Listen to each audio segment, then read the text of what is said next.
Hello again, friends. It's been, oh my gosh, almost a month, and I'm sorry. What happened was, so the last time I think I made a communication with you is when I was talking about my camping trip that we were going on October, I think 13th. And I was lamenting that I didn't think it was going to be cool enough. The weather was beautiful. It was cool in the mornings and cool in the evenings. We had and fun, just perfect sightseeing, playing outside weather during the day. So it was actually a really good trip. And then the next 2 weekends, I actually had to do overtime, on-call overtime, and so I worked from 11 p.m. to 3. So on the next 2 weekends, I came in one weekend at 8 o'clock on a Friday and worked from 8 p.m. until 3 p.m. 8 p.m. Friday night till 3 p.m. Saturday. I came back at 11 p.m. on Saturday, which is normal, and worked till 3 p.m. on Sunday, and then I had to come back again and work 11 p.m. to 3 a.m. I have to be home by 4 a.m. for my husband to be able to leave to go to work and the kids not to be alone. And somebody had, I don't remember what the reasoning was, but anyway, I had to split that Sunday night shift. And then that happened again the next week because we had new employees that weren't quite ready to be on their own. So there's that. And now we find ourselves, last week was daylight savings, and daylight savings is ridiculous for me, but anyway, sitting there and watching that clock go back an hour, so troublesome to me. And I don't think it's necessary. I mean, everything everywhere has enough light. You can see what you're doing if you're in the farm field or walking around. Anyway, so that's what I've been doing. We had a wonderful camping trip, and now I have to figure out when and where and how to get the camper winterized. I have to get all of the water out of the lines and get some antifreeze in there so that we can protect the hoses and such. That would be really bad. Yeah, so what's been going on? Oh gosh, what's been going on? I think I talked about realizing some things about myself, and I'm still having more revelations about how dysfunctional I am, which has caused so much dysfunction in my marriage and my family. But it is what it is. I'm recognizing that you're the problem, and then being able to work on correcting course, even at this late date in my life. But the kids is not late. I told my husband, I said, these kids are never going to get any younger. We have to figure this out. I'm working on a couple of things. One of the things is honoring my husband, being a godly Christian woman, and honoring my husband, submitting to him, because that's biblically the way that it's set up, and I believe the Bible. I've been watching Josh Howerton, and his wife Jenna was on a podcast that he did. He did a sermon about a godly woman. I think that's how I found him, and what that looked like. And he went through Song of Solomon's and made some interesting points. Anyway, the podcast that went along with the sermon was talking about how, regardless of what your situation is, if you're married, the order of things is God, husband, wife, children. Things like the children should not be in the bedroom. There should be things going on in the bedroom that would scar them if they ever saw them. But one of the things that they really spoke to me was when they discussed how the woman is a helper an equal helper to the man. She has different strengths and qualities. In that aspect, she's equal, but she is his helper. So I am trying to help my husband the best that I can. And one of the biggest ways to do that is they are also talking about how the house is to be the priority for a woman.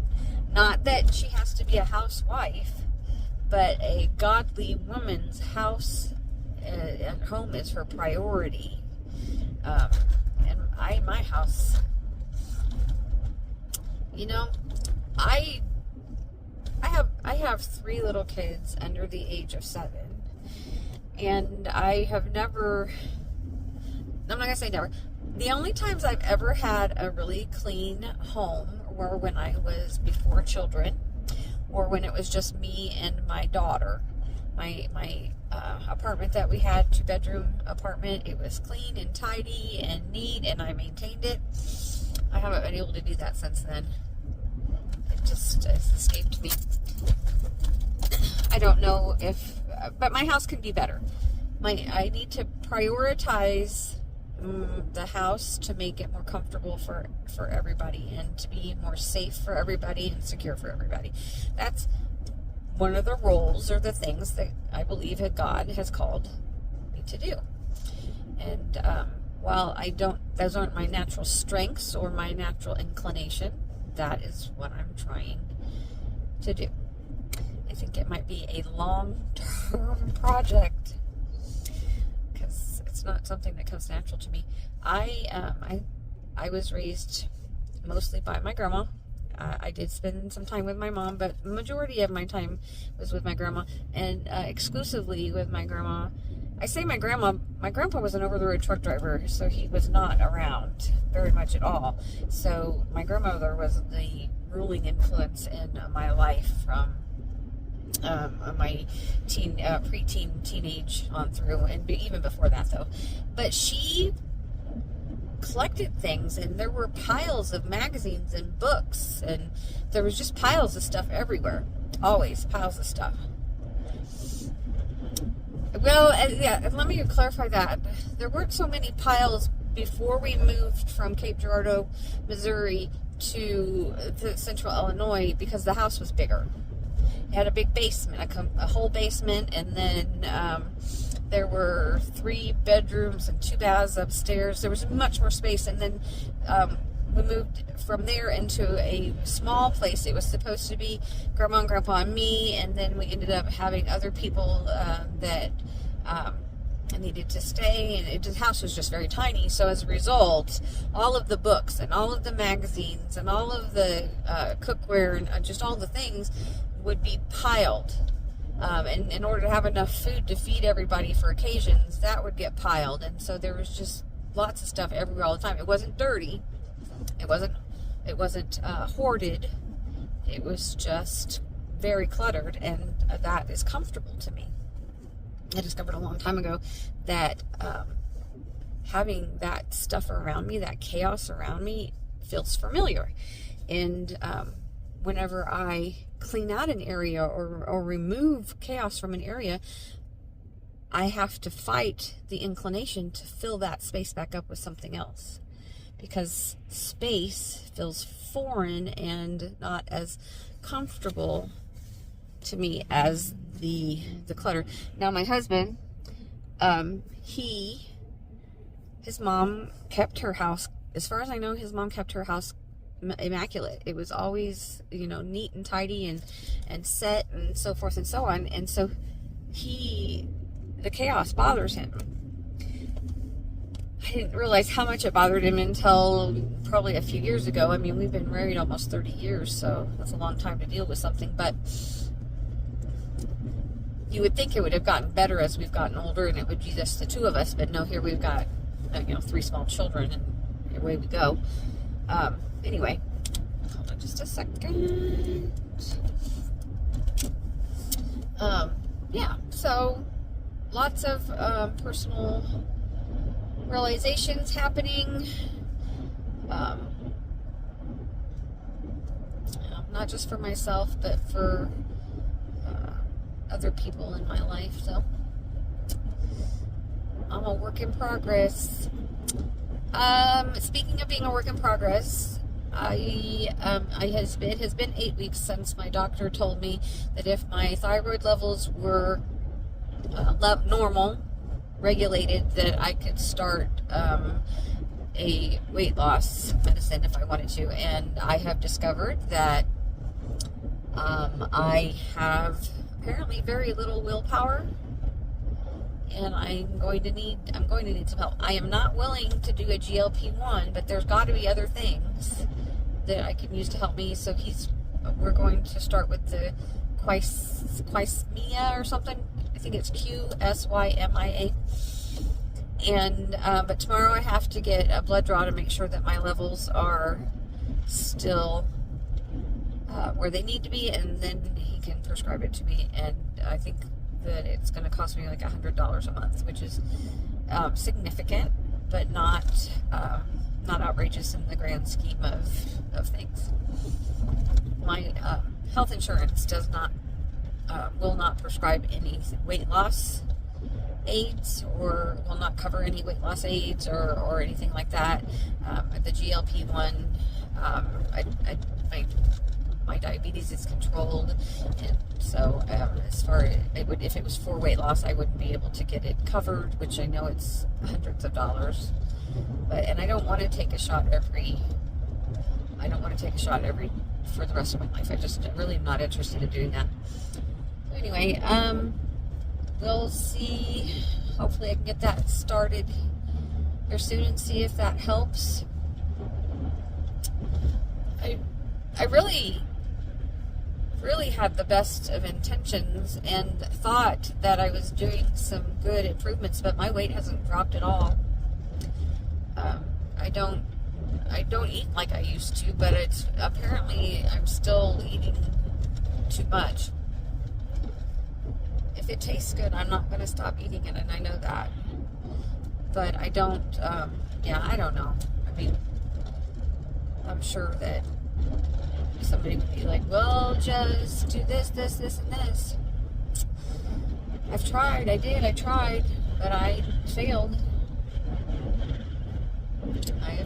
And I have watched poor Sierra Huff, the Fat Girl Diaries lady that I've talked about before.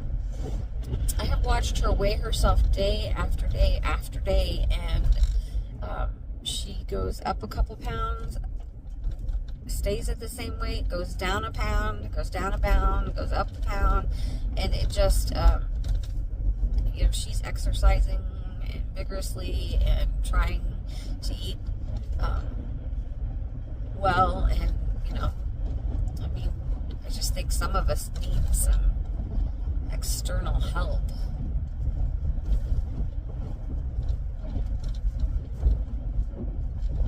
But it's got to be something that can be maintained, because like Slim Fast, you drink the shakes, and shake for breakfast and a shake for lunch and then a sensible meal or whatever that is, but that's not long-term maintainable. And I thought about doing like keto, but for me it doesn't fit in with my family's life and the way that they are. And I like vegetables, which vegetables are fine. Vegetables are fine. Actually, keto vegetables are good. It's, I don't know. I think the meats are expensive right now, and I have to feed a 1-year-old. I'm not gonna, make him eat my diet, and I don't have the energy or I guess the will to make something for everybody else. Like right now, I'm on my way home from work, and I will,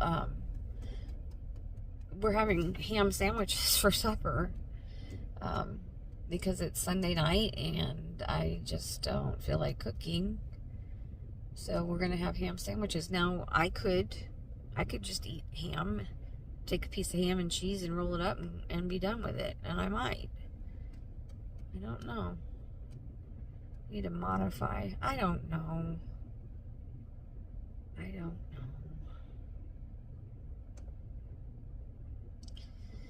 I told myself, like 8 weeks ago, that I either needed to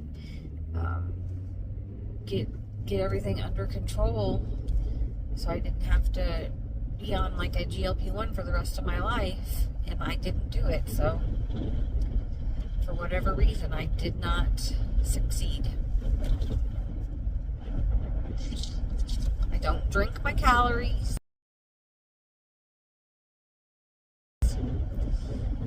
I have occasional chocolate, but not all of the time.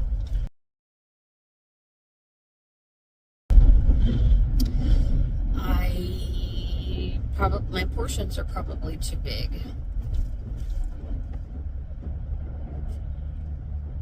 I do real good with tracking for a little bit, and then I fall off.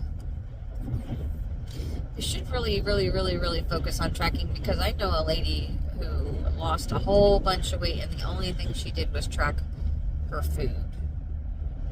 I believe that's the only thing that she did. But just by being aware of what she was eating and how much she was eating, it enabled her to lose like 70 pounds.